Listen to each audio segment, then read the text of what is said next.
We had a very comprehensive discussion on the whole range of issues related to our bilateral agenda. We made an assessment of our friendly relationship which exists since the establishment of diplomatic relations in April of 1992. India was among first countries recognizing independence of Belarus.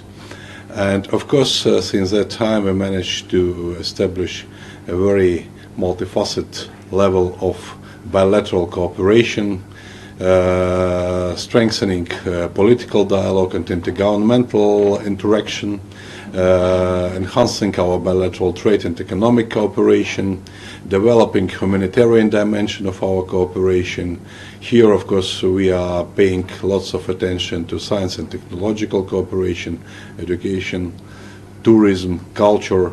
So all these areas are, of course, being developed, and we agreed to put additional efforts to multiply the volumes of our bilateral trade, because the figures of last year, which is around $500 million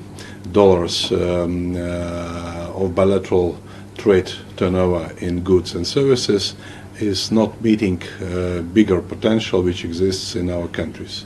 So we identified some areas of trade and economic cooperation.